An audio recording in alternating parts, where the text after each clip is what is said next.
County coming together, holding a vigil to mark 1 week since the horror that happened inside Apalachee High School. Atlanta News First, Blake Devine was there and joins us live at Apalachee High. Blake, the makeshift memorial there has been growing since the shooting. Carly, right here at Apalachee High School, you can see this makeshift memorial. It has grown so much just over the past week. As you can see, hundreds of flowers, balloons, and several signs for the 4 victims who lost their lives. And tonight, plenty of parents and students gathered to grieve during a candlelight vigil. It's been 1 week since a school shooting at Apalachee High claimed the lives of 2 students and 2 teachers. Wednesday night, outside the Barrow County Courthouse, Daniel DeWitt stood in solidarity with dozens of people praying and singing.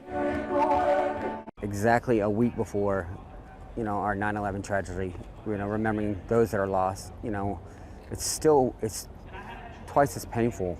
Adrian McElhannon says this candlelight vigil was all about the Winder community coming together to forge a way forward. Love is prevailing, and our community is prevailing through this.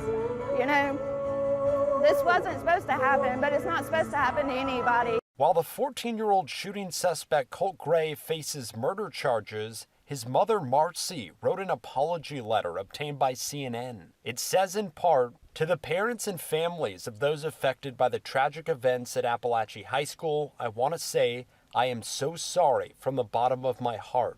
As a mama, we do hurt. I was angry. Marcy Gray went on to add, "We are all living in a nightmare right now, and I will personally never forgive myself for what has happened. My son Colt is not a monster. He is my oldest baby. He is quiet, thoughtful, caring, funny, and extremely intelligent." That's not going to bring back those 4 lives that we lost. 2 wonderful teachers, students adored and respected, and 2 fellow students.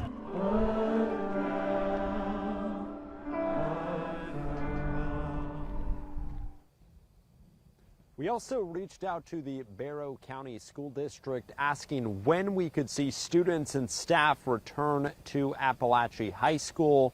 We still haven't received a response at this time. Reporting live in Winder, Blake Devine, Atlanta News First. Thank you, Blake.